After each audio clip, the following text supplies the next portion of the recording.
Hey everybody. So we're module 6, lesson 3, grade 5. And if you haven't seen the warm-up video from module 6, lesson 3, grade 5, I want you to go back, stop this video now, go back and watch that particular video, okay? Before you go here. Let's try to keep our days kind of structured a little bit, even though I know this is all new for us. But we are trying to establish some kind of structure until we make it back to school, you all. So hopefully May 1st will be the day. I feel really sorry for all the people who are graduating this year and prom and all of those things, you all. So let's just pray that God takes care of everything and we'll be back in school, you all. Your parents can go to work and everything will be a little bit better. Okay? All right, let's get started. This is problem set for lesson 3, and let's start by reading the directions. What is it that they want us to do here? Okay, let me grab a pen. Here it says use the grid below to complete the following tasks. They want us to construct an x-axis that passes through points A and B. Now we know an x-axis runs this way, and the y-axis runs north and south, right? Up and down. Okay, so east and west for x-axis, we need to construct an x-axis. It means to make. Construct means to make, to build, construct. So, but that x-axis has to run through points A and B. So I see point A here and point B. I'm glad they added that because I would have put my x-axis down here. They are instructing us to put our x-axis here. Okay, so let's get ready to draw an x-axis. Okay. Let me grab a black pen.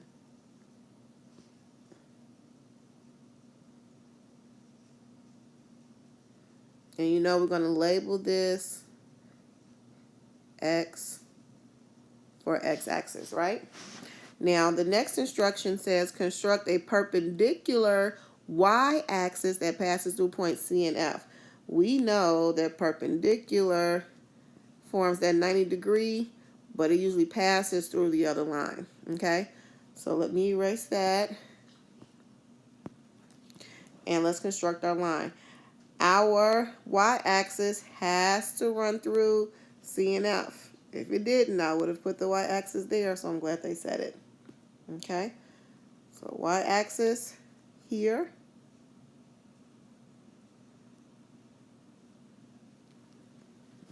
Very good for us. Okay, now the next direction says label the origin as 0. We know that the origin is where two lines meet here. They cross here at the origin. So that's our origin, and it's labeled 0. Easy stuff, you all. Easy peasy, lemon squeezy. And here, Mishak talked about me for those, my son, for those sound effects. Here, it says the x-coordinate of B, I'm reading here, is 5 2/3. Label the whole numbers. Label the whole numbers along the x-axis. All right, so let's look at B. B equals 5 2/3. Let's write that in. 5 2/3, right? Which kind of tells us that each one of those tick marks should be 1/3. So let's see, 5 2/3. That means that this one would be 5 1/3. This will be 5. Now we have to figure out from there. Oh, they made this interesting. All right, so let's label. This would be 5. Uh-oh. It won't let me write. Come on. 5. Oh, it won't let me write here. Okay, I'll write it here and move it over. 5 1/3. Now let me see if they'll let me move it. Oh, and I have to write super tiny. And we know that this particular tick mark will be 5. Let's see if I can draw a small 5.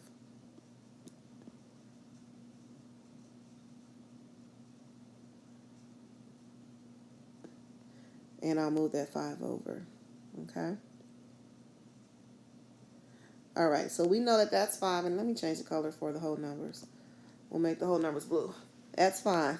So now we have to determine how many spaces are in between 0 and 5 because we have other whole numbers to input, right? What whole numbers are missing between 0 and 5?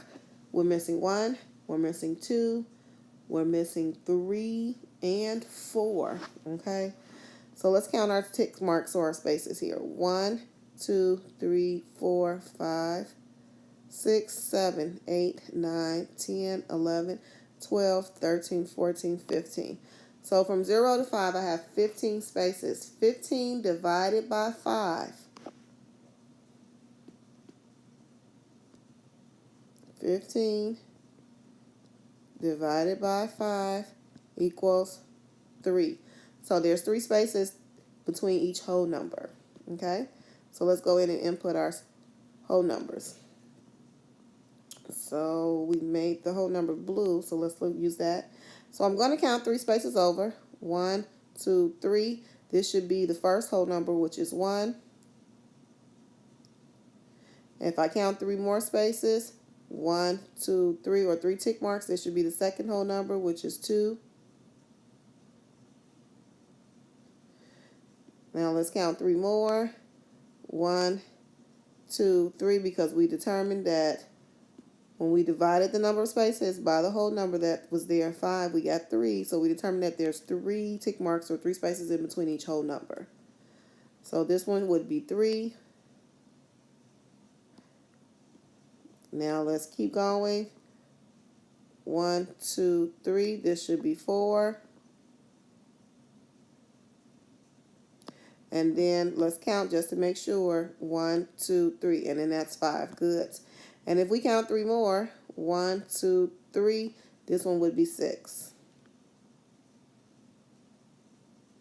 Now, from the clue earlier, we determined that each one was worth 1/3.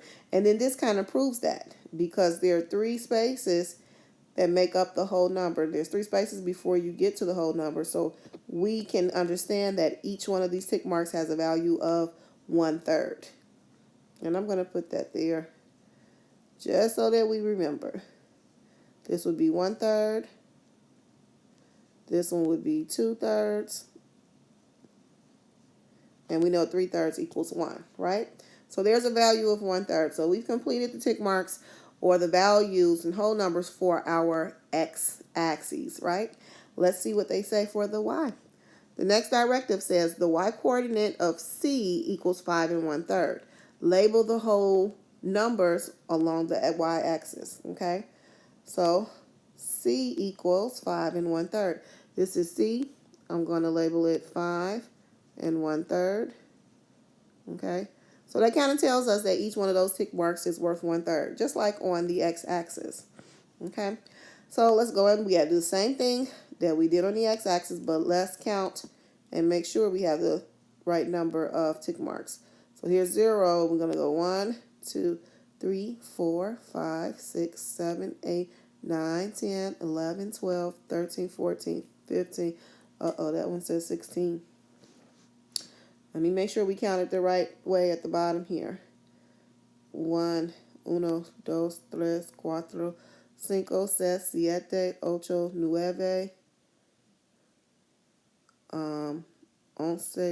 12, 13, 14, 15, 16. Okay, I'm sorry if I messed up my Spanish numbers. I'm very sorry. 2, 3, 4, 5, 7, 8, 9, 10. I tried, Allison. 11, 12, 13, 14, 15. 15 got us to 5, yeah. Oh, okay. I see where we're going here. We have to mark 5. Before we counted to 5 on the whole number 5 on the x-axis. Here we're counting up to 5 and 1/5. That would be 16 spaces. 5 and 1/3. So let me erase that. Here we go. So if that's 5 and 1/3, we know that the next tick mark would be the number 5. I'm going to make those red. Now we should have 15 spaces in between there. Let's go ahead and count and see. 1, 2, 3, 4, 5, 6, 7, 8, 9, 10, 11, 12, 13, 14, 15. Good. And I want to work on my Spanish numbers. So Allison and all my Spanish speaking babies, my students, send me a voice clip on the Remind app because I have 1 through 10. I need to go up. So if I practice that every day, if you send it to me, just say the numbers 1 through 20. And we can do that for a couple of days and we can go up. So send me a voice clip on the Remind app. I promise I will practice. Ms. Storm promises I will practice those numbers. I really want to learn them. And so that way we can help each other out, right? Okay, so let's label our whole numbers just like we did on the x-axis. Okay, so for every 3 spaces, we have a whole number. So this is 1, 2, 3. This would be number 1 here. 1, 2, 3. This is number 2. 1, 2, 3. This would be number 3. 1, 2, 3. This should be number 4. And we know 1, 2, 3. That gives us number 5. Okay? All right. So now pause it here, stop it here, and see if you can determine the value. I know it's kind of doing the same things over and over and over again, but it's not the same coordinate grid and the same coordinates, but it is kind of like doing the same method. This is so that you become experts. I promise you, I teach it year after year. And there's always the students who don't do the practice. They are always having trouble when we get to the bigger assignments when it comes to coordinate grids. You all have to practice. Ms. Durham makes the math so easy peasy, lemon squeezy. All you have to do is practice. Practica. You have to practice every day, you all, okay? All right, pause the video and see if you can determine the values.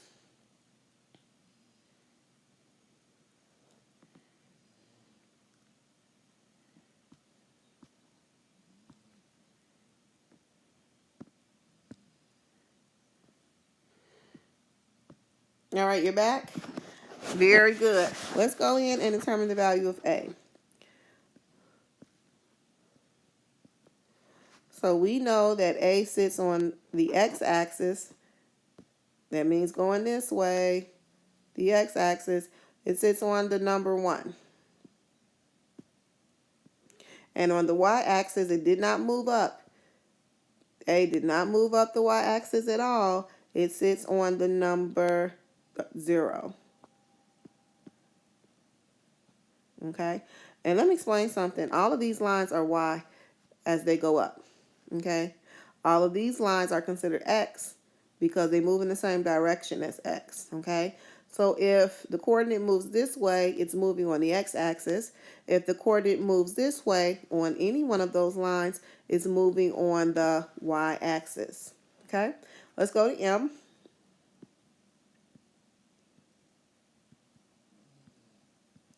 All right, M sits on, let's count and see. We know that each one of the tick marks is 1/3. That's 1 1/3, 1 2/3. So M sits on 1 2/3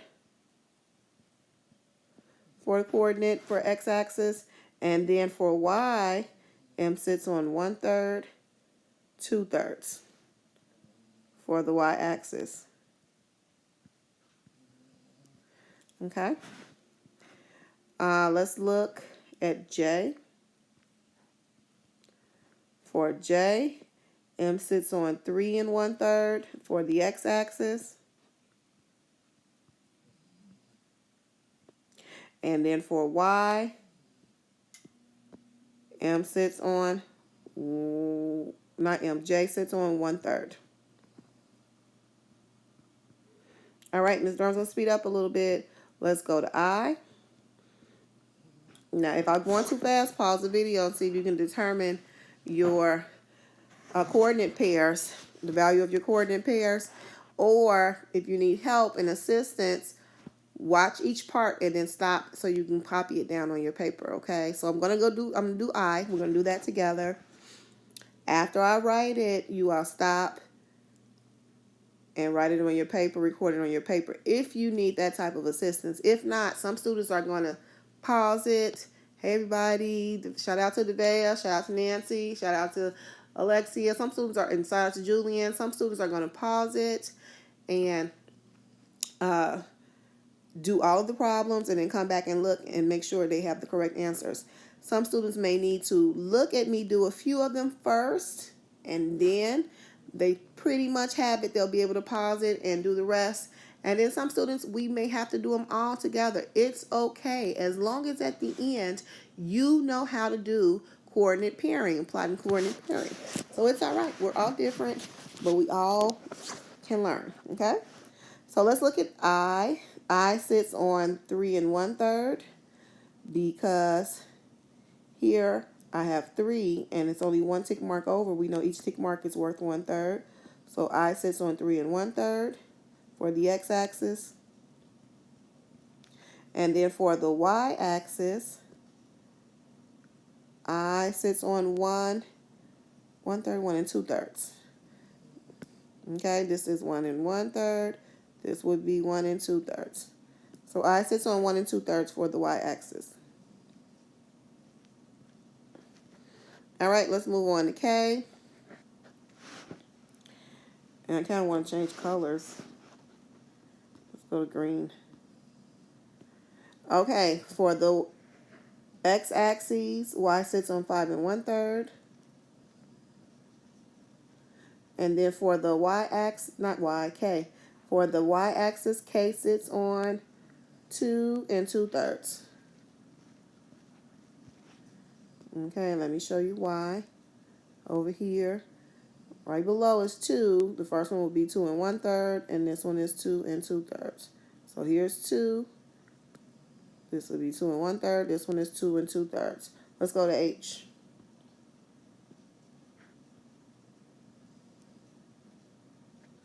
All right.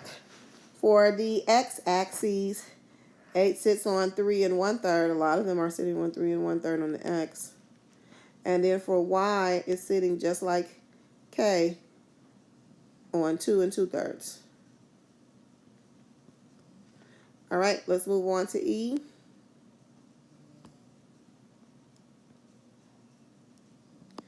E, on the x-axis, it sits on 2/3.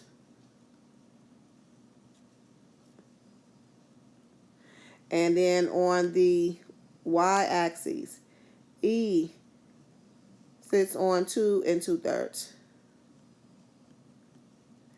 Let's look at F. F on the x-axis. Now pay attention, F is here, but it did not move this way on X. So on the x-axis, F sits on 0. Coordinate pair there will be 0 for X. And then it did move up for Y. It moved up from the origin. Everybody starts at the origin. It moved up from the origin and moved up to 2 1/3, 2 2/3.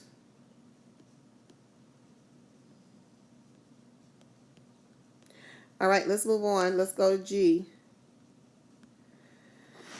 Okay, I got a feeling this video is going to be a little long. It's okay, you all. I'm going to try my best to load it. G sits on 2 2/3. Okay, it looks like it sits here. It will be 2 2/3. This is 2 1/3, 2 2/3. Okay. And then on the x-axis, G sits on 3 1/3.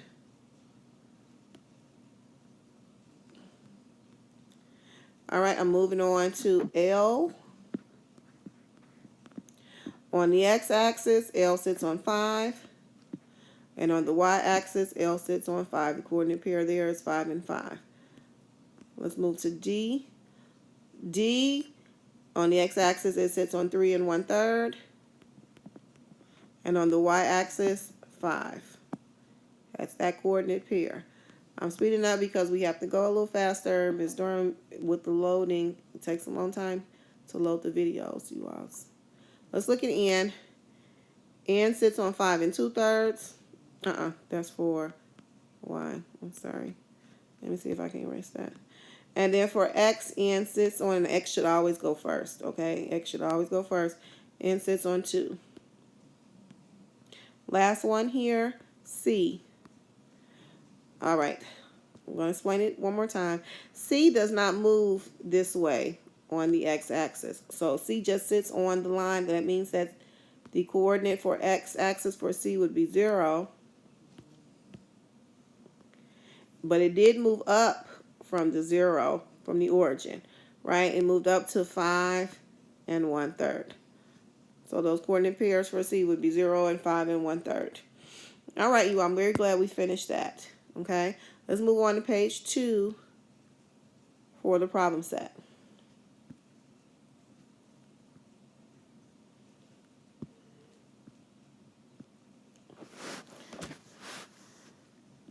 All right, let's read the directions.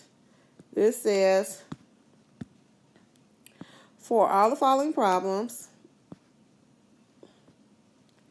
consider the points A through N on the previous page. Oh no, so it's going to be so hard to keep going back and forth. Let's see.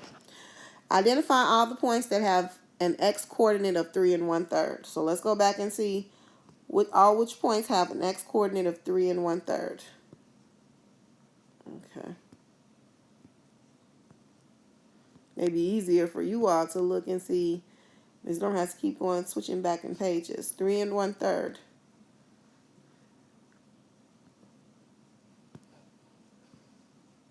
On the x-axis. So here I see my 3.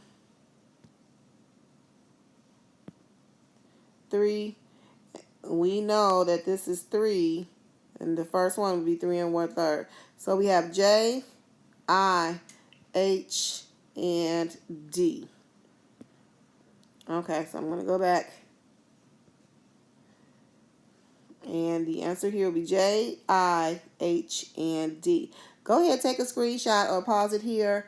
See if you can answer these questions that correlate with the grid that we just did. Okay? This one will be J.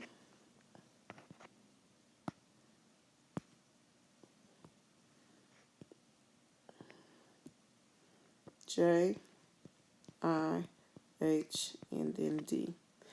The next one says identify all the points that have a y coordinate of 2/3. So I'm going to go back up and look. A y coordinate of 2/3. So let's look at y and let's find our 2/3. This is 2. This is 2 and 1/3. This is 2 and 2/3. So we have F, E, H, K. F, E, H, and K.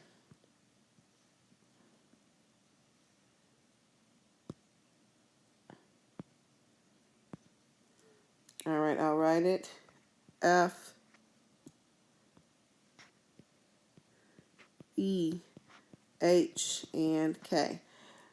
All right, let's look at C. Which point is 3 and 1/3 units above the x-axis and 2 and 2/3 units to the right of the y-axis?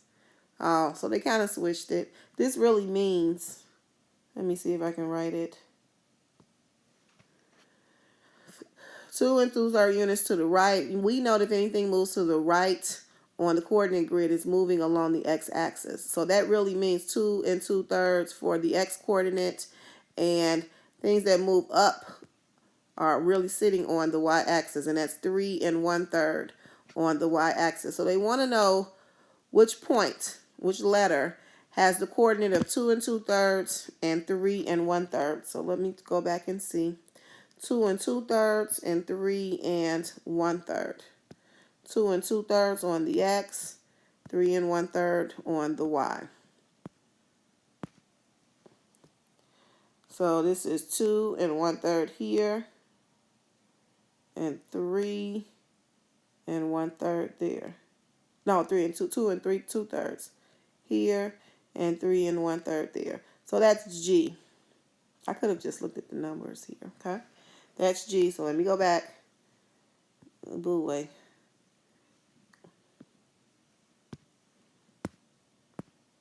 All right, I'm going to write in G. That was here, right? And let me see if I can erase. Oh, I don't let me erase it. Uh-oh, my computer's frozen. Oh, what bummers. All right, see if you all can complete the rest of the coordinate pairs, you all. I hope everybody can hear me. Give the coordinate pair. F says give the coordinate pair for each of the following points. They want to know what's the coordinate pair for K, for I, for B, for C. And then G, name the points located at the coordinates. That should be pretty easy for everybody to complete. And then I says give the coordinates for the intersection of the two axes. Okay. Another name for this point on the plane is the origin, correct? Plot the following points, and then what's the distance between? You don't have to do that. We have to measure that with the ruler.